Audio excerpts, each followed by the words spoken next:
napaka-refreshing nito, no? Lalo ngayon ang init, ah. Grabe, True. kakapaligo ko lang para pawis na pawis na ako. Agad-agad. Bagay na bagay. Ay. Inunahan na tayo ni Jess. Okay, sasabayan na kita. Sayang, parang kailangan natin ng mas malaking straw dito. Ay, para sa mga yung mga Gulaman, ano. Uy, yung mga matatabang ganyan. Ganun kalaman, ha? Dapat. Uy, sinik-sikip. Ang sarap! Baka masyado tayo ma-relax dito. Batiin mo natin mga manonood. Good morning, mga kapatid! Okay, April 25, Buenos Dias sa wikang Chavacano. Ang tindi ho ng init ngayon. Eto naman, tatapatan natin ng todo-todong pampalamig.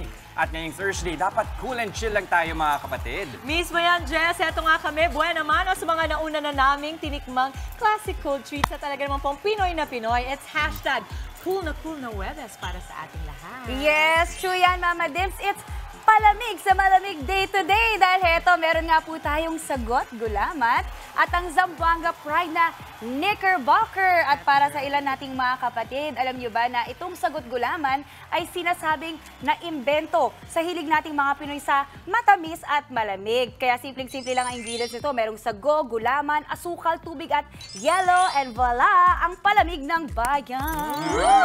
Ang dali lang pala, no? Yeah, simple lang yung ingredients, Mami. Ayun naman, yung Knickerbocker, para lang siyang halo-halo, pero hindi halo-halo. So, ano talaga? Oh, yun. Alamin. Malalaman natin. Actually, siguro yung mas simpleng version. Na. Pero Pinoy na Pinoy pa rin siya, ha? So, ipa-flex natin ang mga palamig na yan. Kasama sina Jerlyn Batik ng Ceres Cravings. Jerlyn, halika na. Tama ba yung Ceres? Hi, Jerlyn. Tama naman. Hi. Tawagin din natin. Ang kasama naman natin si Awi de la Cruz at Esme de Vera ng Sago Gulaman. Naiyahatin ni Justin! Lagyan sinundong sila ni Justin for today. Bait ng Justin talaga natin. Of course, galante dapat. Oo, okay, amitan mo ako para sa Sago Gulaman, the original, ma'am. Ako mahilig talaga ako sa gulaman. Pero paano ba naiiba yung version nyo? Ito po kasi, iba po yung base namin. Yung usual po kasi, vanilla yung pinaka-base. This one po is banana po, yung gamit namin. Sabi na nga ba, may natitikman Kaya akong iba eh. Di ba, Jess? Bakit banana yung naisipan nyo? Kakaiba po. Tapos parang yung pati po yung gulaman namin, inano po namin sa gummy worms yung shape. Para maliwan yung mga bata. Perfect. Oo. Saka sa kung tutusin kasi yung saging parang napaka-basic sa kapag kain ng Pinoy, di ba? Tsaka alam mo, I will tell you na kahit sa ibang bansa, yung ako para sa akin, yung mga saging pa rin natin ang pinakamasasarap at matamis. Agree. Oo. Mapasaging, mapamangga. Una tayo dyan, di ba? Yes, Sumubok na mama. silang ng iba-ibang mga saging at mangga nila. Tayo pa rin ang pinakamasarap. Correct. Okay, eto, ma'am, turuan nyo naman kami paano Yan. po gumawa ng sagot gulaman nyo. Okay, so kukuha po tayo ng pinaka-base po. And then lalagyan po So, siya ganito lang dapat karami. Karami Yes yung po. base. Ganyan lang dapat. Then lagyan natin ng ice. Kasi concentrated na siya. Diyan na lang gagaling yung tamis. Lagyan natin ng ice. Parang kumbaga arnibal. Ay, parang opo, ganyan. actually, yun po yung arnibal namin. Yun po yung sa banana base. Tapos, Ang tanong lang, magkakaiba ba talaga ng lasa yung mga yan?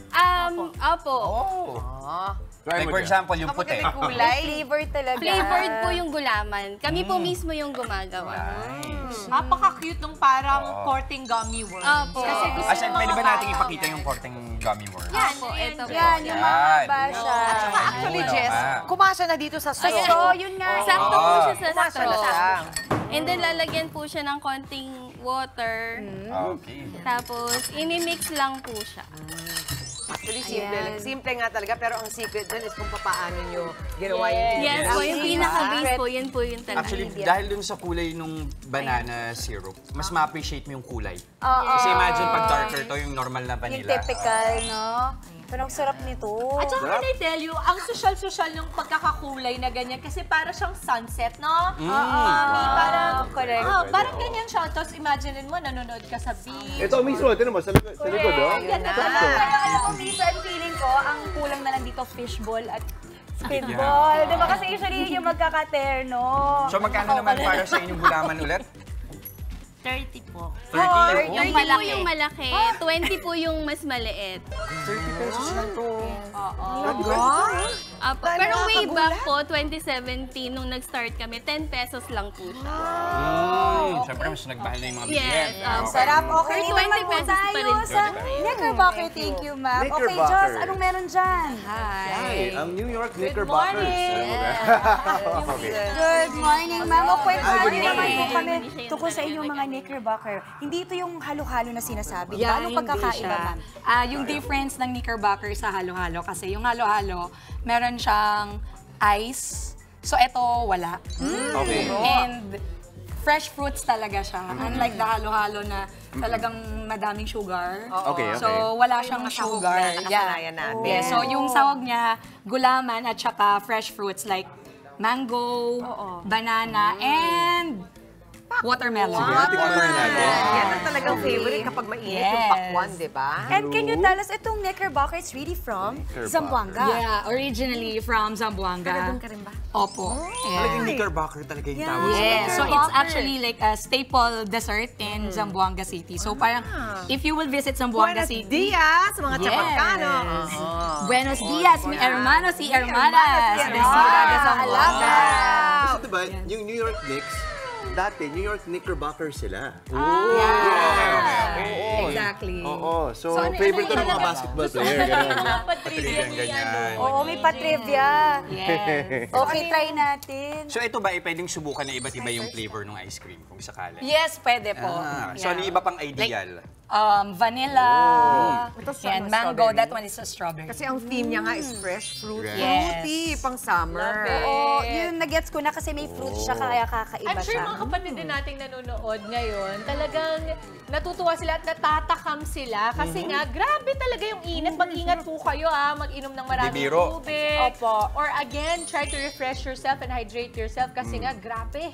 As in, Nakakahilo. nakakahilo talaga. Actually, kahapon sumakit ulo ko, pero feeling ko dahil yun sa init. So talaga kung sa akin nangyayari, nasa studio pa ako. What more pa sa mga kapatid Kung natin. ito kung sasakit yung ulo mo dahil na lang sa brain freeze. Because Namin malamig. tanongin yung price points ninyo. Dalawang size ba ito? Yeah, we have 16 ounce and 22 ounce. So yung 16 ounce is just 95 pesos. And then yung 22 is 120. Wow. Parang doon ka na sa malaki. Yeah. Konti na lang ang diba? difference. Pwede Ngayon naman naman, may i-share. tamang paraan ba ng pagkain ito? Di ba kasi kadalasan sa halo-halo, i-mix I-mix mo talaga mo. lahat. Ito, okay lang, scoop mo lang ng scoop. Yeah. Tapos anong dati sa ginagamit mo? Sorry. So actually, yung milk naman na ginagamit namin is kami mismo yung nag-formulate. Wow. So we are the ones doing it na minimix namin. Minimix. So Sinabi- sige nga, turuan nyo nga po kami. Paano ba gumawa na? Okay lang matawagin ko yung kasama ko. Of course! Anong name ng kasama natin? Yan. So, actually, spokesperson lang nila ako. Sila talaga yung Hi, ate. sister-in-law ko. Hello po. Anong name nila, ma'am? Press po, press. Okay, ito. Ayan, started tayo. Ang bilis Ano niya ba kailangan gumawa. natin? Wala lang siyang mic ata, pero sige, we can just describe. Okay, so ano yung una natin, Crush? Gulaman ang Gulaman. muna. Na green gulam. Tig Isang scoop. Oh, Depende kasi sa laki ng... okay. Ng cup? Okay. Depende daw sa laki ng cup. Watermelon. Yun. Mga dalawang Tinatime scoop. kita parang kanina, ang bilis mo ginawa ito, mga tag 15 seconds Oo nga eh. Oh, ma'am, kayo po mag-explain yung ginagawa niyo para marinig ng mga kapatid Tatlong natin. scoop naman ng Then watermelon. this one is the white gulaman. Then afterwards, yung banana. Ayan. So fresh po talaga siya. Hindi namin agad na ini-slice na yung banana. Oo, para hindi mangitim. Yes. So, kailangan lakatan ba yung banana ang gamitin natin? Opo. Para mas matamis, ano? Yeah. Lakatan. Okay. may nata ba yun? Okay, and then, May mangga. This is jelly also. Tapos after nun, so layers of colorful gulaman. Para ano siya, appetizing Appetizing. sa eyes. Maganda yung choice ng mga prutas mo is pang all year round. Oo Yes. naman. Yes. So hindi siya mahirap hanapin. Kahit pang Pasko, pwede naman, di ba? Festive siya eh. Pero perfect sa Correct. summer. And this one is? We call it sherbet. Pwede din ba mag-substitute ng ibang prutas kung sakali? Pwede rin Depende, no? naman, Depende. yeah. Depende sa gusto. season. Season, no? Yes. Kasi Yeah. all year round. Correct. May flavor ba yung sherbet? Ano, lychee. Lychee. Lychee flavor. Oo, nalasahan ko nga yun. Kaya pala sobrang fresh. Parang lasang-lasa nga ni Jester eh. Hindi na siya nagsasalita Enjoy na eh. enjoy. Alam mo kung bakit nilalasap na niya kasi mamaya siya yung mag-i-intro. Puno na naman yung bibig niya. Totoo, kaya Kunin ko nag-take na ngayon. advantage na. Oo. Tapos ito na yung inyong Ayan, special the na milk. milk. nila. the special milk. So, ang kagandahan lang sa kanya, hindi siya masyadong matamis talaga. Hindi nga. Ayan, yan. At saka, ang ganda ng consistency ng milk nyo. Hindi siya sobrang matubig, hindi rin sobrang malapot. So, saktong-sakto lang. At saka napansin ko, ma'am, grabe yung ano nyo, mga laman. Ang dami. Sulit na sulit. Napansin niyo ba, hinahanap-hanap ng mga taga-Zamboanga? May mga dumadayo ba or pumupunta Yeah, sa inyo? actually. Para for this, nakakatuwa. Para naman dito sa babalik tayo dito sa ice cream. Nagawa nyo yan. Ayan, yung last, the last ice step. Yung piece the rest of star. Yeah. Ice cream. Is it strawberry ice cream? Yes po. So, may strawberry pa pala, Mami Chicks. sobrang fruity. Fruity Ayan, talaga, kung ano yung tipo tropical. nyo. Siyempre, iba-iba. Ito naman, balikan natin itong ating gulaman. Mas mabilis pang gawin. Tsaka, parang ang dami mong mapapainom dun sa pinipare ninyo na isang ganyan, isang garapon ng concentrate. Sige, mag-imbita po tayo. Ay, papakita muna nila yung kanilang product bago kainin. Strawberry syrup. Yung finished product natin. Ayan, pwede na. Pwede na, Okay, just ito. Ako? Okay, Yeah, game. try it. May strawberry syrup pa talaga. Oh, Ito, mas special with strawberry paano to? syrup. Siksik na siksik talaga 120 siya, pesos. 120 pesos. Not bad at all. Yun, Yan. cheers. Kung ang budget nyo ay 20 pesos or 120 pesos, Meron. sagot namin kayo today. Para Saan sa po nila kayo- malamig, sa Oo. malamig. Dito po tayo. Saan po kayo mahanap? We're located po sa Poblacion, Florida Blanca, Pampanga. And also Harap ng po Sahap. sa tapat po kami ng St. Augustine Academy of Pampanga. And also po, meron din po kami sa Santa Rosa dos Marilao, Bulacan po. Wow, magkabilang dulo. Ang Luzon, ha? Dito naman po tayo. Kayo naman, ma'am. Saan ba makaka-order ng mga Knickerbockers? Ayan, so kami naman is, located naman kami sa Green Heights Village in Parañaque. Sukat Parañaque. Malapit ako dyan. Again, Mag-shout out si Mami. game. Go, Mami. 5 seconds. 5. Darren! Darren! Pinressure mo. Pinressure mo kasi. Darren! Siya po kasi yung nag-start nito. Ay, si Karen po nagsimula ng lahat. Si Karen ay nanonood ba kayo? nasa Germany. Nasa Germany. Hi, Karen! Karen! Hi, Karen! Hi, Karen! Hi, Karen! Karen ba? Karen! Karen pala, Darren. Ako, Darren. Para si Darren Estrado. Hello, siya po ang nag-start ng lahat ng ito. Sige, maraming salamat. Thank you po. Sa Go Gulaman, the original at Sherry's Cravings.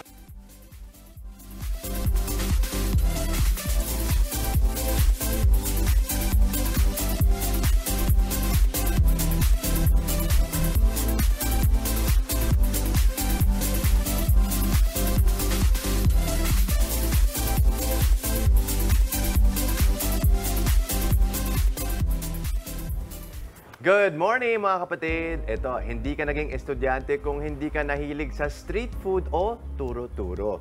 Mura na, nakakabusog pa, di ba? Pero pwede raw itong magdulot ng pa! Ito ang sabi ni Doc. Madalas naririnig na pinagbabawalan tayo noon na kumain ng mga turo-turo at mga street foods. Baka raw kasi magka-hepa tayo. Totoo ba ito? Ang sabi ni Doc, mayroong iba't ibang uri ng hepatitis. Hepatitis B ang isa sa mga problematic sa mga ito. Karaniwan na short-term o tumatagal lamang po ng 6 na buwan ang sakit na ito, pero maaari din itong tumagal o maging chronic. Base sa huling ulat ng World Health Organization, tumaas ang bilang ng mga namatay sa hepatitis. Mula 1.1 million noong 2019, pumalo ito ng 1.3 million noong nakaraang taon. Sa mga nagtatanong naman po kung totoo bang street food ang nagdudulot ng hepatitis, hindi naman po direkta. Hindi lahat ganyan. Maaari nakukuha ang hepatitis kapag kontaminado ng virus ang inyong nakain. Nangyayari yan kapag hindi malinis ang pagkakahanda sa pagkain. O pwede rin kung ang nagluto ay positibo sa isang hepatitis virus at nalagyan o nahawakan niya ang inyong pagkain o ang inumin. Posible rin pong maipasa ang sakit na ito gamit ang mga needles o ang mga panturok. May tinatawag din tayong alcohol-induced hepatitis dulot ng sobrang pag-inom ng alak. Toxic kasi ang alak sa ating liver, lalo na kung masosobrahan. Mas prone po sa hepatitis ang mga taong overweight or obese, mataas ang blood sugar at mataas ang blood pressure. Nagiging sanhi rin po ng hepatitis ang sobrang fat sa katawan o yung tinatawag na hyperlipidemia. Kabilang naman po sa mga sintomas ito ang pananakitan siya lalo na sa kanang bahagi, jaundice o paninilaw ng balat at mata na may kasama pang pangangati. Gayon din po ang kawalan ng ganang kumain, matinding pagkapagod at pagkahilo na po pwedeng may kasamang paglalagnat. Kapansin-pansin din po sa mga mayroong hepatitis ang pagbabago sa kulay ng kanilang ihi. Kung hindi maagapan, maaari itong mauwi sa cirrhosis, pwedeng magkaroon ng liver failure at po pwede rin may tsansa na magkaroon ng liver cancer. May iwasan naman po ang hepatitis sa tulong ng pagpapabakuna. Makatutulong din po ang pagiging malinis sa katawan at regular na paghuhugas sa mga kamay, lalo na kung galing sa labas at kayo ay kakain. At kung may nais pa kayong linawin tungkol sa inyong mga kalusugan, i-ask Doc Text na yan sa aking Facebook page o sa official page ng Good Morning Kapatid. Hepa. Hepatitis. May A and B yan, di ba? Ang dami pa ng mga tells. Yes. Sa ihi. Ihi, yung nagbabago yung kulay. Pero maganda naman dyan, tayo nung kabataan natin, kasama din sa mga injections sa school eh. Di ba? So, at least meron namang way to prevent. Bakit F, sabihin mo nga. Ay, naku, ma. Pampangan ako eh. Oo. Uy, shout out sa mga nanonood Hello sa po, atin. mga kabalik. Ayan. Ayun. Hirap talaga kabalik. ako. Lalo pa... Epa. Epa. Epa. Epa. Hepa. Pero may effort sa akin. Ayan. Sa akin, totoo yun. Hirap ako talaga. Kaya kanina yung news item, unhappy for you. Kailangan sabihin, unhappy for you. Parang unhappy for you. Ang gusto ko. Walang H. Pero ito yung isang usapin na talagang e-effortan mo. Either, teka lang, parang nahiya akong banggitin, pero kailangan ko eh.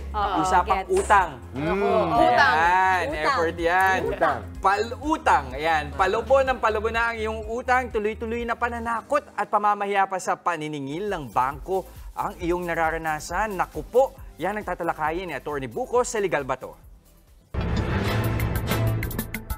Utang sa bangko na hindi nabayaran, humantong sa harassment. Yan ang problemang inilapit sa atin ni Rose Ann Santiago. Ako po si Ann at nais ko po sana humingi ng payong legal. Noong 2020, ako po ay nakapag-avail ng personal loan sa isang bangko. Ngunit dahil tumama ang pandemic ay hindi ko po nagawang matapos ang obligasyon ko po sa kanila. Ako po ay nakapagbayad ng halos higit 1 taon. Ngunit nung kamakailan lamang ay may mga pulis na nagpunta rito sa bahay at meron daw pong nagrereklamong abogado laban sa akin sa kasong Article 315. Higit pa ron, sila po ay tumatawag sa dati kong pinagtrabahuan at sinasabing ako po ay ipopost sa isang newspaper pag hindi po ako nakapagbayad ng utang ko at nagsisend pa po sila ng email tungkol po rito.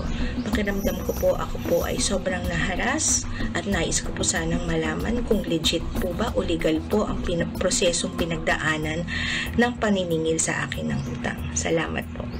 Ang utang po ay dapat bayaran. Pag hindi nabayaran, ito'y maaari ka talagang makasuhan. Pero wala pong nakukulong ng dahil lamang sa utang. Civil case lamang po ang kaso para masingil ang pautang. Kaya hindi po legal ang pananakot para lang masingil ang pautang. Ayon sa Securities and Exchange Commission Memo Circular number 18 dated August 19, 2019, ipinagbabawal ng batas ang mga sumusunod na unfair collection practices o yung mga abusadong pamamaraan ng paniningil ng utang. Una, yung pananakot, nasasaktan o gagawa ng masama ang may utang o ang kanyang pamilya o sisiraan siya sa publiko. Pangalawa, pagmumura, pangwabastos at paggamit ng hindi kanais-nais na mga salita laban sa may utang. Pangatlo, pagsasapubliko ng detalye ng kanyang utang upang hiyain ang may utang. Pang-apat, pagpapanggap at panluloko na kunwari ay may kasong kriminal tulad ng estafa sa ilalim ng Article 315 ng Revised Penal Code o yung may warrant of arrest na raw yung may utang kahit hindi naman totoo. Ang sino mang mapatunayan na gumagawa ng ganitong mga unfair collection practices o mga abusadong pamamaraan ng paniningil ng utang ay maaaring makasuhan ng paglabag sa Circular number 18 2019 at maparusahan ang mga bangko o lending institution or companies ng multa na 25,000 pesos hanggang 1 million pesos at pagkansila ng lisensya ng bangko o lending company. Maaari din pong makasuhan ang taong gumagamit ng pananakot o panloloko para makasingil ng pautang ng kasong grave threat sa ilalim ng Article 286 ng Revised Penal Code o grave coercion sa ilalim naman ng Article 287 ng Revised Penal Code. Ito'y may parusa na multa ng mula 50,000 pesos hanggang 100,000 pesos o pagkakulong mula 6 na buwan hanggang 6 na taon ayon sa hatol ng hukuman. Kung kayo po ay may nais ikonsulta sa inyong lingkod, i-follow lang ang Facebook page ng Good Morning Kapatid. Mangyaring i-private message po ninyo sa akin ang inyong mga katanungan. Maraming salamat po. Thank you so much, Attorney Buko. Ito naman po, galing sa ating mga kapatid, tuloy-tuloy lang ang buhos ng kanilang mga selfies sa ating Good Morning Kapatid Facebook page. Wow, glass skin! Good morning! Ang fresh naman itong mga to, no? Super! Diba? May sariling halo-halo. Intim. Yes! Mga cute. Oo nga. Ay, Kailangan yan ngayon, yung mga pampalamig. Magkainit ang panahon. Stay cool lang mga kapatid. Mga kapatid, magpadala lamang po kayo ng inyong mga selfies. Ilagay nyo na rin kung saang lugar kayo nandoon para naman po sa chance sa manalo ng 500 pesos worth of load sa ating Kagumoka Ko Selfie Contest. This time, kay Justin naman po tayo. Ay, sorry, nagsiselfie ako. Okay. Wow. Hi! Mamaya, ipiflex natin ang upcycled product ng na-discover naming eco-friendly business. Mamaya. At eto, sa tanong ko lang, samahan natin si Justin na pulsuhan ng ating mga kapatid kung choice ba o obligasyon ang pagtulong sa mga magulang. At ito in theme, sa payong kapatid, responsibilidad ni nanay at tatay ipinasa sa panganay. Ang kwento ng dalagang tumayo na ring ina sa 3 pa niyang kapatid, pag-uusapan natin mamaya. Wag po kayong alas, magbabalik ang inyong paboritong morning kasama, ang Good Morning Kapatid!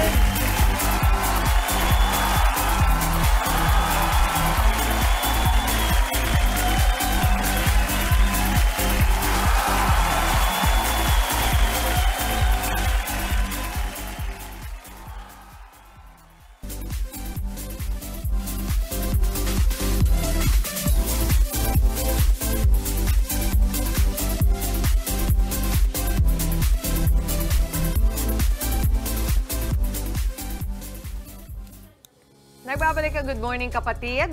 Masarap daw maging panganay dahil pwede kang mag-unli utos. Tsak na pakikinggan ka ng mga nakababata mong kapatid. Pero papaano kung si panganay kailangan biglang magpaka-nanay o tatay?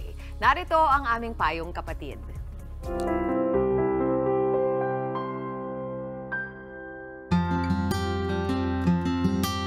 Kapag panganay, automatic na kaagapay ni nanay at tatay. Mula yan sa gawaing bahay hanggang sa paggabay sa mga nakababatang kapatid. Pero mahirap kung ang responsibilidad ng magulang tuluyan ng ipinasa sa panganay. Yan ang sitwasyon ni Frizel na tumatayo ng nanay sa 3 niyang nakababatang kapatid. Si Frizel na ang nagpapaaral at nagtutusto sa pang-araw-araw na pangangailangan ng kanyang mga kapatid. 3 years, 4 years ago po, dun po ako nag-start mag-provide for my siblings po. So yung mga father po nila is may kanya-kanya na pong family. And then yung mother po kasi namin is, kumbaga parang, ako po yung mother ko po is parang, tinalikuran na po ako and sila po. Aminado si Frizel na hirap siyang pagsabayin ang pag-aaral at pagtatrabaho. Sinasabi naman ng father ko na parang hindi mo naman sila responsibilidad, bakit ikaw ang nagpapaaral. Pero sa sarili ko kasi talaga, pinaka-importanting tao yung mga kapatid ko sa akin na gusto kong makita silang okay, gusto kong makita sila na makapagtapos.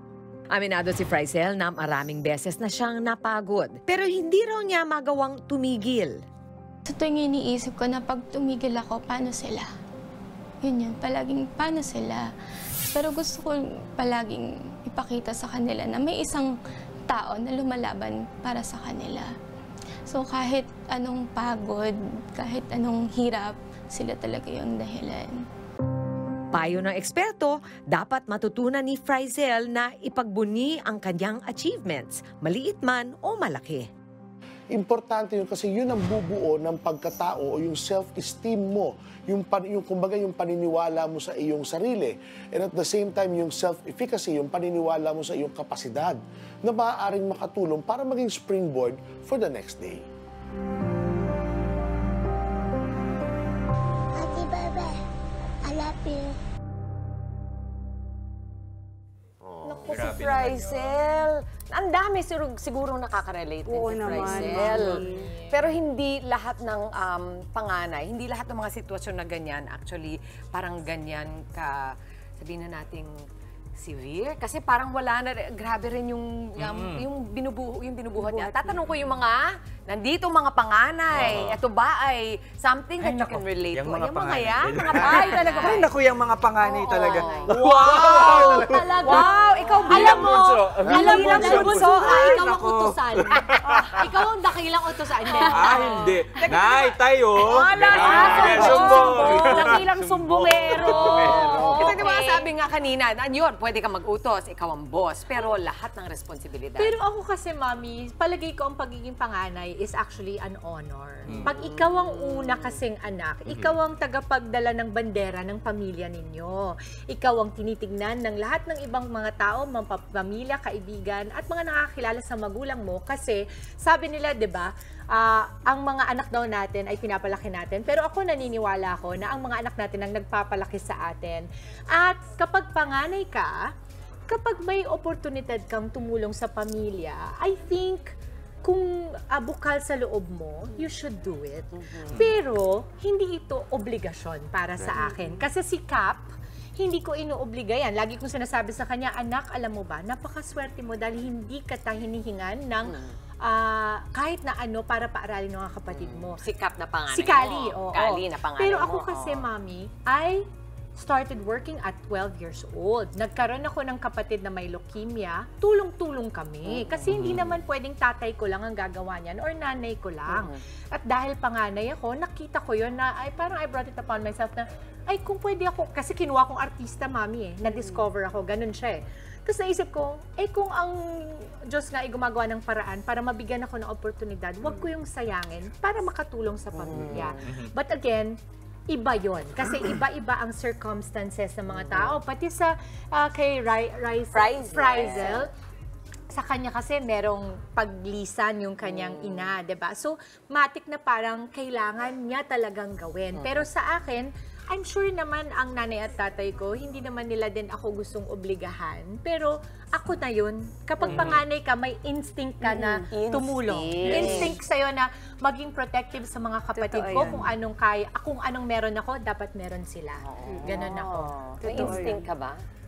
Oo, meron. Hindi, actually, in fairness naman kay Justin, nakikita natin niya pag dala-dala niya dito yung kanyang bunsong kapatid. At saka mapamilya siya talaga, Mami. Yes. Pero mahirap, of course, di ba? Mahirap talaga. Pero wala, parang feeling ko kasama din sa kultura dito sa Pilipinas na tulungan, as Dimple said. No? Yes. And yun, parang ako din, working student din ako. I worked my way through college, gano'n. Commercials din ako nung bata ako, di ba? So parang meron akong sariling spending power kahit pa paano, di ba? Minsan tulong-tulong din, di ba? But, yun, tulungan. Tulungan talaga. It's in your nature din Ako naman, Mommy, kasi medyo iba yung dynamics ko siguro because for a long time, I was an only child bago ako nagkaroon ng mga kapatid. So, super agree ako sa sinabi ni Mama Dims na innate na sa amin yun. Pag bigla ka nagkaroon ng kapatid, biglang kakaroon ka ng gusto mong maging protective, ano? But growing up also, just to share my story, I started working also very young. 12 pa lang nag-audition na ako. But that's because I also wanted to help my family naman at that time kasi hindi kami masyadong well-off. So more of, yung pressure ko, hindi ko man nakuha sa pagpaalaga sa mga kapatid in a financial matter, in a financial way. More of, na-feel ko naman yun sa family ko, sa parents. Pero just the same, yung saludo ko kay Frizel. Kasi, di ba, para i-devote mo na yung buhay mo para sa mga kapatid mo. And she had to step up And she knew she had to do it. And bukal yun, open yun sa loob niya, di ba? Yun yung doon ako saludo sa kanya. Kasi doon makita yung tunay na pagmamahal bilang ng mga ate at kuya. Masasabi ko lang, kahit hindi ka panganay, makaka-relate ka pa rin. Oh, yes. Si Jess, wag ako. Definitely, especially sa panahon ngayon. Kasi nung kabataan namin, sa totoo lang, dahil maganda rin yung spacing nung pagkakapanganak sa amin, pantay-pantay ng tig-3 taon. So nagkakaroon ng pagkakataon maging bata yung bawat isa sa amin na meron kang gabay na mas matanda sa'yo ng 3 years old. At the same time, walang pressure doon sa mga kapatid ko. Ibig sabihin, na-enjoy ko yung pagkabata ko dahil at kami may kanya-kanyang linya sa buhay na sinusuportahan ng mga magulang namin. Pero hindi lahat ng pamilya, ganon ang kinalalakihan o ang karanasan. Pero ngayon, mas nararamdaman ko yung pressure ng pagtulong sa pamilya only because ako na lang din yung walang pamilya. So lahat sila meron ng ibang tao na iniintindi. So ako yung sarili ko lang, sa totoo lang, yung iniintindi ko. So ibig sabihin, mas ngayon ko nararamdaman yung pressure na ako naman yung susuporta dun sa pamilya ko. Dun kayo sa lahat kayo, no, it seems na meron kayong, kahit paano, meron pa rin kayong choice. Pero marami katulad ni Fraziel na parang wala nang choice. So siguro yun ang unang kailangan malaman. Kailangan pag-usapan nyo, tingnan nyo kung meron ba talagang parang, meron tayong konting spasyo dito na pwede ako mamili na hindi ko gawin ng ibang bagay, gawin ko ibang bagay. So yung communication, di ba? At kung alam mong may space, set yung boundaries mo. Yung parang pwede bang etong panahon na to or weekend sa akin lang. Kung kaya, di ba? Kailangan lang talagang alamin kung meron talaga. At kung hindi naman, dito na tayo papasok dun sa sinasabi nilang radical acceptance. Tingin ko yun ang kailangan ni Fraziel kasi etong realidad niya. Wala na tayong magagawa dun sa sitwasyon niya at siguro marahil marami din ang may mga ganyang sitwasyon. It is what it is. Sabi nga nila, ito na ang reality. Paano tatanggapin? Yun ang kailangan kasing gawin. Tatanggapin mo. So ito na siguro yung mga payo. Paano ba ginagawa yung radical acceptance, yung mga bagay na wala ka ng control, nandyan na. So siguro ang unang paalala is, unang-una isipin mo yung mga bagay, may konti pa naman na pwede mong kontrolin, di ba? Halimbawa, kay Fraziel, ako na lang, di ba, since akong bahala sa inyo, ako mamimili ng lahat ng susuotin niyo, ng kakainin natin. These things that kind of still give you some power, di ba? Para naman kahit papaano ma-appreciate mo pa rin na meron pa rin mga ibang bagay na pwedeng ikaw ang magdikta. Diba? Para naman, diba, konting pakonsuelo. Yun. And then, pangalawa, yung kasi radical acceptance means talagang iintindihin mo nga that there is nothing that you can do about the situation. So, maybe you want to also focus on gratitude. Kasi meron ng mga bagay na pwede ka pa rin magpasalamat pa. Buhay ka, healthy ka. Diba? Kayang-kaya mong, like katulad ni Fraziel, meron siyang means na kahit pa paano, tustusan yung mga bata. At saka, mahal na mahal siya ng mga bata, di ba? Nakita naman natin yung balik sa kanya ng ano. And number 3, and this is always naman paalala sa lahat ng mga, merong mga pinagdadaanan, yung self-care, do not forget talaga yung sarili mo. Walang excuse na hindi mo, or wag kang magigilty na bigyan ng panahon yung sarili mo kasi hindi mo talaga maalagaan yung mga taong nakapaligid sa iyo, yung mga responsibilidad mo kung hindi mo intindihin yung sarili mo. Pero Fraziel, grabe, talagang saludo kami sa iyo at maraming salamat sa iyo dahil i-share mo yung kwento mo sa akin. Saludo kami sa iyo. Gusto yung sinabi ni Mami, huwag mag-guilty kung yung sarili mo yung aalagaan. Try mo din. Try mo din, Justin. Try mo. Nako, pero saktong-sakto, Mami Chiki. Sa tanong ko lang, pagtulong sa magulang, choice ba to o obligasyon para sa ating mga kapatid? Magkakalaman na tayo mamaya. Tuloy-tuloy lang ang good vibes. Kasama pa rin ang inyong paboritong kasalo sa umaga. Good morning, kapatid!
Nagbabalik po ang Good Morning Kapatid.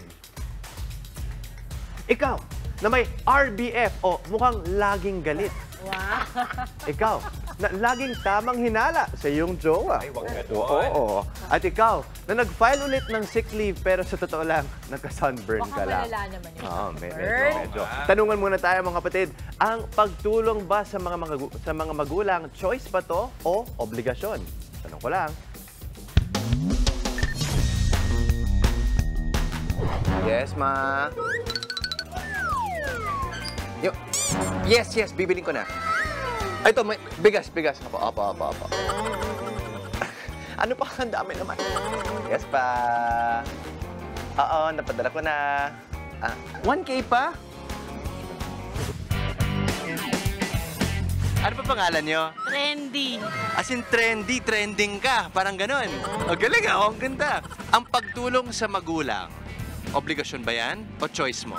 Hindi, talagang kailangan mo rin magkusa talaga. Kasi sila yung nagpalaki sa'yo. At para ma-support mo rin kung ano yung mga needs nila. Ano yung message mo sa mga magulang mo? Trendy. Wala nakakaya, sir.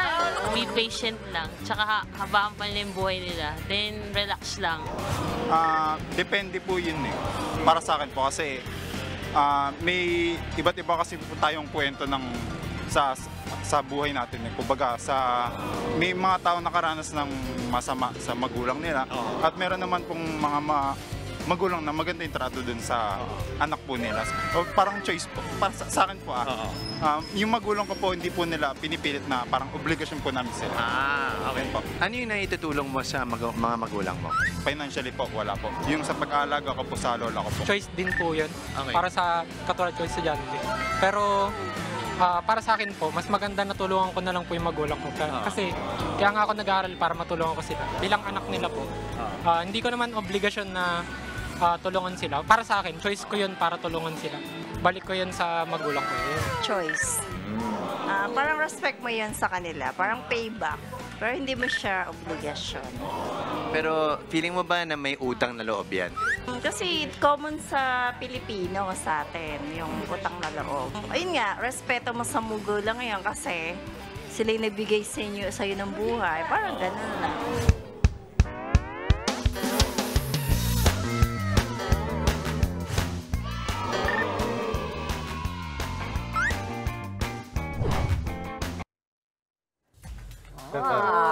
Nakakatawa, yung sagot dyan, para sa mga kapatid natin, is choice siya, pero parang wala ka pa rin choice. Gets mo?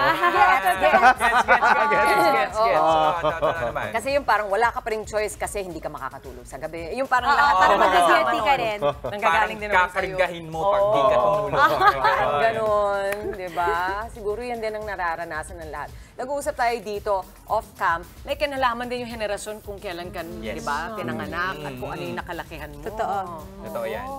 Parang talagang likhang, mas independent na rin ang mga bata ngayon at yung mga magulang nila, mas bata na rin, na kaya-kaya na, nakikita nila na kaya na rin parang mag-isa, ganyan. So siguro ganun din ang nangyayari yung dynamic ng mga mas batang magulang at saka yung mga lumalaki na mga Saka ano bata din ngayon. siguro, Mami, nakadepende rin yan sa anong klaseng relasyon meron kayo ng mga magulang mo noong lumalaki kayo. Depende yun sa environment at kung gaano ba ka-healthy yung naging relasyon ninyo. Kasi feeling ko, mas magiging natural sa'yo yung tumulong kahit hindi ka inoobliga kasi maayos yung naging pagpapalaki sa'yo o maayos yung naging samahan ninyo. Yeah, parang out of ano na rin yun, gratitude di ba? At pagmamahal talaga. Parang kaya nagiging automatic na for some yun. Kasi nga, doon nga sa sinabi mo na maganda kasi yung naging relationship. Agree. Ganda. Daming mga pwedeng pag-usapan dyan. Pero eto po muna sa aming pagbabalik, bibigyan natin ng bagong gamit ang mga basurang plastic. Yan po ang upcycled products ng Plastics by Manila Automat. Ibibida natin yan maya-maya. Tuloy-tuloy lang ang happiness ngayong umaga dito pa rin sa inyong Happy Morning kasalo ang Good Morning, Kapatid!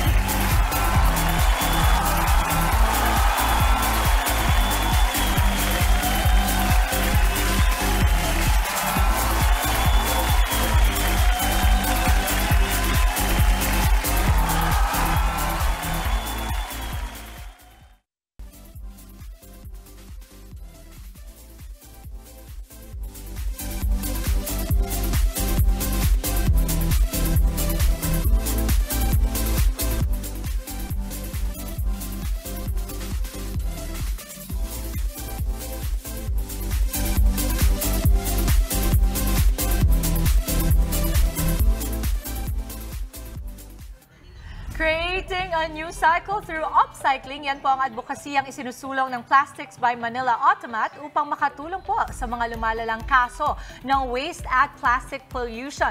Sa pamamagitan po ng 3 C's, collect, clean, and create. Ang basurang inipon mo, tiyak na mapapakanibangan mo. Ano mo ginagawa mo dyan? Hindi ko lang see, create, pero Alam mo ganun kasi nila. papunta na siyang wow. Nauusi siya.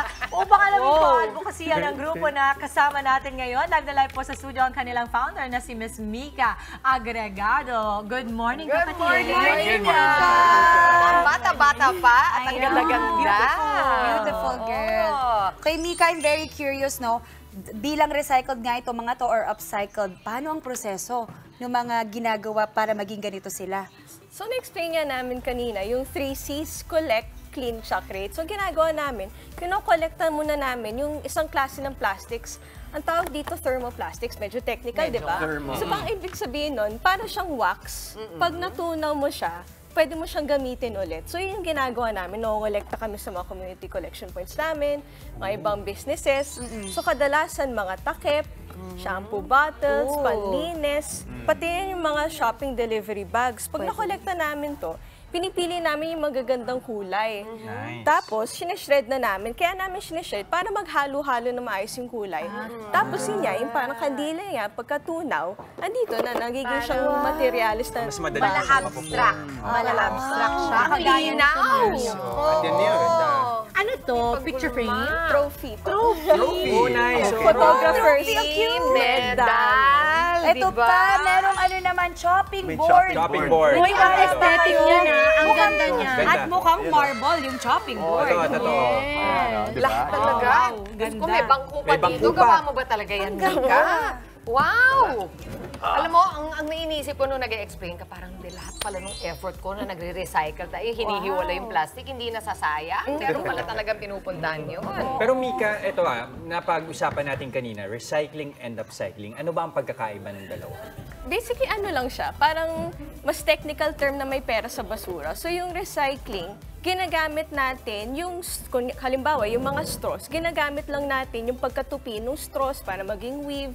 Ito namang upcycling, kagaya niya, yung medyo technical na term niya na thermoplastics, ginagamit natin yung chemical na properties ng plastic para gawing bagong materyales. Mika, parang it takes new form. New So, form as talaga. upcycling, it's a new form. Oo, Sa recycle kasi, you just find a different use. Different value dun sa material. Valedictorian din ako ng Bigyan ng medal! Bigyan ng medal! Bigyan ng medal!